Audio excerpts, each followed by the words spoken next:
우리가 이 세상을 살아가면서 신앙생활 한다는 것이 참 은혜스럽고 값진 일이기도 하지만, 또한 우리가 이 세상을 살아가면서 죄 앞에 얼마나 연약한 존재인지를 깨닫는 것이 또한 우리의 신앙의 모습입니다. 신앙생활을 오래 한 사람도, 목회를 하는 목회자도, 또한 성경에 나오는 위대한 믿음의 사람들도 이 죄의 문제 앞에서는 모두가 예외가 없었습니다. 죄는 한순간 그 틈을 타고 들어와 우리를 무너뜨리려고 한다라는 겁니다. 오늘 본문의 주인공인 다윗, 이스라엘 역사상 가장 위대한 왕이라고 칭송받는 그 다윗, 그는 골리앗을 무너뜨렸고 나라를 안정시켰으며 하나님 앞에서 수많은 찬양시를 지어서 신앙을 고백했던 사람입니다. 그를 가리켜서 하나님은 사도행전 13장 22절에 내 마음에 합한 사람이다 라고 인정까지 받았던 사람이었습니다. 그랬던 그가 한순간 방심하여 그 믿음이, 또한 그 신앙이 무너진 사건이 오늘 본문 사무엘하 11장에 기록되어져 있습니다. 오늘 말씀을 통해서 우리는 신앙의 경력이 죄를 막아주지는 않는다라는 것, 그리고 과거의 승리가 현재의 죄의 유혹을 이겨내게 하는 보증이 아니다라는 것을 우리는 다시 한번 깨달아야 할 것입니다.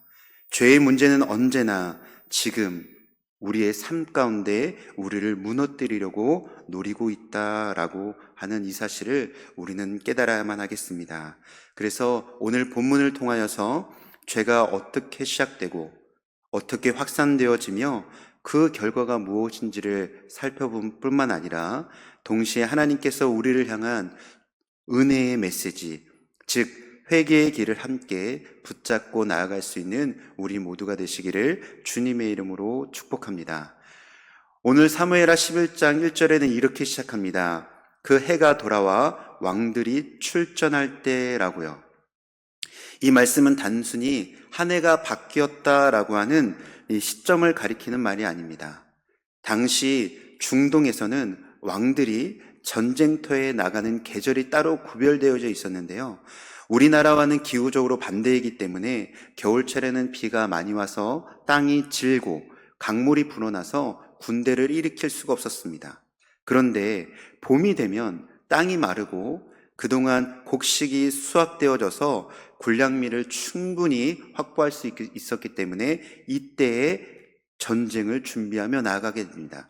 그래서 이때를 가리켜서 왕들이 출전할 때라고 이야기하고 있는 것이죠. 왕의 가장 중요한 책무 중에 하나가 바로 백성들을 지키기 위해서 전쟁터에 군대를 이끌어 나가는 것이었습니다. 그래서 이스라엘 백성들이 사무엘에게 왕을 요구할 때 이렇게 이야기합니다. 우리 왕이 앞서 나가서 우리의 싸움을 싸우게 하라라고 할 정도로 왕에게 중요한 역할은 무엇이었냐면 바로 이 전쟁터에 나아가는 것이었다라는 겁니다. 다윗도 예외는 아니었습니다. 늘 언제나 가장 먼저 앞서서 전쟁터에 나아갔던 다윗이 오늘 본문에는 사뭇 다른 모습을 보여줍니다. 암몬과의 싸움에서 그는 요압 장군과 군대만을 출전시켰다라는 겁니다. 자신은 예루살렘에 그대로 머물러 있었다라는 것이죠. 그의 판단에, 그의 생각에 이미 나라가 안정되어졌고 이 요압을 통하여서 이 암몬과 싸우게 해도 충분하다라고 하는 자신의 판단이 섰기 때문에 그와 같이 행동했다라는 겁니다. 그러나 그 작은 방심이 문제였습니다. 자신이 마땅히 있어야 될 그 사명의 자리를 지키지 못하니 그 틈으로 죄가 들어오게 되었다라는 것을 성경은 이야기합니다. 그날 저녁 다윗은 왕궁 옥상에 올라갔습니다. 늘 언제나 그러했었을 것입니다. 왕궁의 이 옥상은 가장 높은 곳에 있었기 때문에 다른 집들을 훤히 내려다볼 수 있는 구조였습니다. 근데 그때 한 여인의 목욕하는 모습을 보게 됩니다. 바로 그녀는 우리아의 아내 밧세바였습니다. 4절에 보면 그녀가 정결 예식을 위해서 목욕을 했다라고 하는데 그 밧세바가 임신을 할 그때였다라는 것을 성경은 이야기하고 있습니다. 문제는 바로 여기서부터입니다. 다윗이 우연찮게 옥상에 올라가서 백성들을 내려다보았을 뿐인데 한 여인이 목욕하고 있었다라는 겁니다. 그런데 여기서 다윗이 그녀를 어떻게 바라보았는지가 중요합니다. 성경에 다윗이 보다라고 하는 이 히브리어 원어의 뜻을 보니까 시선을 두다, 주목하다라고 하는 뜻이 담겨져 있는 것입니다. 실수로 보았는데 그 순간 눈을 돌리지 못하고 그 장면을 붙잡아 마음에 담아두었다라는 겁니다. 유혹의 눈이 들어와 마음에 자리를 잡게 되어졌고 죄의 씨앗이 심겨지는 순간이었다라는 것이죠. 사랑하는 성도 여러분, 죄는 결코 그대로 멈추지 않는다라는 겁니다. 죄는 반드시 또 다른 죄를 낳게 된다라는 것이죠. 그렇게 다윗은 밧세바와 그만 동침하고 맙니다.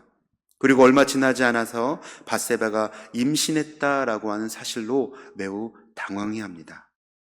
그리고 나서 다윗이 취한 행동은 무엇이었냐면 자신의 죄를 감추려고 시도했다라는 겁니다. 다윗은 충성스러웠던 장수였던 우리아를 정진터에서 급하게 불러들입니다. 그리고 그를 집으로 돌려보내 밧세바와 동침할 수 있는 기회를 제공합니다. 겉으로 보면 우리아에게 은혜를 베푸는 듯 보였습니다. 그러나 사실은 자신의 죄를 가리려고 하는 술책이었다라는 것이지요. 그러나 우리아는 정직한 사람이었습니다. 이 다윗의 배려에 그 술책에 넘어가지 않고 집으로 돌아가지 않습니다. 우리아는 이렇게 말하지요. 언약궤와 군대가 들판에 있는데 내가 어찌 편히 집에서 쉴 수 있습니까? 라고 전우애와 충성심을 가지고서 그 유혹을 이겨냅니다. 그러자 다시 다윗은 우리아를 술을 취하게 해서 집으로 돌려보내고자 했습니다. 그러나 이마저도 우리아는 집으로 돌아가지 않았다라고 성경은 기록합니다. 사랑하는 성도 여러분, 우리가 이 죄의 문제를 덮으려고 할 때 하나님께서는 오히려 그것을 드러나게 하신다라는 것을 우리는 기억해야 할 것입니다. 전도서 12장 14절에 이렇게 말씀하십니다. 하나님은 모든 행위와 모든 은밀한 일을 선악간에 심판하시는 분이다 라고요. 그렇게 다윗은 하나님께서 주시는 이 회개의 기회, 돌이킬 수 있는 기회를 마다하고 마지막으로 끔찍한 선택을 하게 됩니다. 바로 우리아를 전쟁의 최전방에 보내고 그리고 다른 병사들을 후퇴하도록 명령을 내렸다라는 겁니다. 그 전쟁에서 우리아는 그만 죽음을 맞이하게 되지요. 다윗은 간음을 은폐하려다가 거짓과 술책을 넘어 살인까지 저지르고 말았다라는 겁니다. 위대한 신학자 아우구스티누스는 이렇게 말합니다. 죄는 또 다른 죄를 낳고 그 죄는 또 다른 죄를 낳는다. 죄는 마치 씨앗과 같아서 한 번 심겨지면 반드시 열매를 맺을 수뿐이 없다라고요. 사랑하는 성도 여러분, 우리는 이렇게 우리의 삶 가운데 찾아오는 이 죄의 문제를 즉시로 끊어낼 수 있는 믿음의 결단이 필요한 것입니다. 죄는 스스로 덮여지지 않습니다. 회개하여 하나님 앞에 내려놓을 때에만 그 죄의 문제가 용서받을 수 있고 해결받을 수 있다는 것을 우리는 깨달아야만 합니다. 그래서 잠언 28장 13절에는 이렇게 기록하고 있습니다. 자기의 죄를 숨기는 자는 형통하지 못하나 죄를 자복하고 버리는 자는 불쌍히 여김을 받으리라 라고요. 자신의 죄가 이 나단 선지자를 통하여서 드러나게 되었을 때 다윗은 시편 51편의 눈물의 이 죄 고백을 하게 됩니다. 51편에 이렇게 기록합니다. 하나님이여 내 속에 정한 마음을 창조하시고 내 안에 정직한 영을 새롭게 하소서라고요. 그제서야 다윗은 하나님 앞에 회개의 기도를 회개의 간구를 올려드릴 수 있었던 것입니다. 우리는 어떻습니까? 우리도 이 육신의 제한적인 몸을 입고 살아가는 이 세상 가운데서 죄의 문제 속에 자유할 사람은 아무도 없을 것입니다.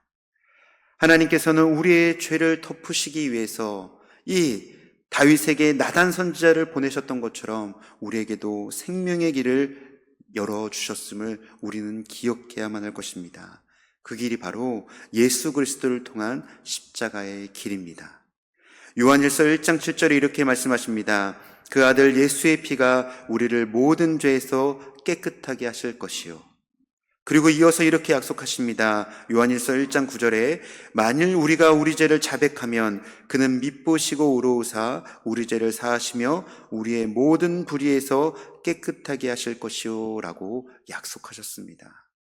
우리가 만약 다윗처럼 우리의 죄를 스스로 덮으려고 한다면 그 길은 분명 멸망의 길일 것입니다. 그러나 우리가 죄를 고백하며 십자가 앞으로 나아가게 된다라고 한다면 우리는 생명의 길, 용서함의 길로 나아갈 것이다 라는 것을 우리는 이 시간 다시 한번 고백하며 믿음으로 나아가야 할 것입니다. 우리가 다윗이 그러했던 것처럼 그럼에도 불구하고 하나님 앞에 우리의 죄를 회개하고 자백하면 하나님은 우리를 버리고 외면하시는 것이 아니라 우리를 용서하시고 은혜와 자비를 베푸시는 분이다라는 것을 이 시간 다시금 마음에 새기실 수 있는 저와 여러분 되시기를 주님의 이름으로 간절히 축복합니다. 갈라디아서 6장 7절은 말씀하십니다. 사람이 무엇으로 심든지 그대로 거두리라 라고요. 그리고 로마서 6장 23절에도 죄의 삭은 사망이다 라고 말씀하고 있습니다. 사랑하는 성도 여러분, 우리의 삶 가운데 맺혀지는 우리가 심고 있는 그것은 무엇입니까? 우리가 하나님의 뜻에 맞지 않는 죄의 삭슬, 죄의 열매를 심고 있지는 않습니까? 오늘 다윗이 그러했던 것처럼 우리의 연약함 속에 저질러지는 그 안타까운 실수와 죄 앞에서 다시금 하나님께로 돌이켜서 은혜와 평강을 누릴 수 있는 죄 용서함을 얻을 수 있는 저와 여러분 되시기를 주님의 이름으로 간절히 축복합니다. 죄는 절대 숨겨지지 않습니다. 그래서 하나님은 오늘 다윗에게 이렇게 말씀하시죠. 다윗이 행한 그 일이 여호와 보시기에 악하였다라고요. 사람은 속일 수 있을지언정 하나님은 절대로 속일 수 없습니다. 그러므로 우리는 복음의 길, 소망의 길, 회개의 길을 걸어가야만 하는 것이지요. 오늘 우리 이 시간 이 말씀을 통하여서 우리의 삶을 돌아보시면서 하나님 앞에 잘못한 죄의 문제가 있다면 십자가 앞으로 또한 예수 그리스도의 그 보혈의 능력을 의지하며 나아갈 수 있는 저와 여러분 되시기를 주님의 이름으로 축복합니다. 함께 기도하겠습니다. 자비로우신 하나님 아버지, 오늘 말씀을 통해 죄의 무서움을 다시금 깨닫게 하시니 감사합니다. 그 위대한 다윗도 무너질 수 있었던 것처럼 우리도 연약함 가운데 쉽게 넘어질 수밖에 없는 존재임을 깨닫게 하시고 고백하게 하시니 감사합니다. 주님, 우리의 마음을 지켜 주시옵소서.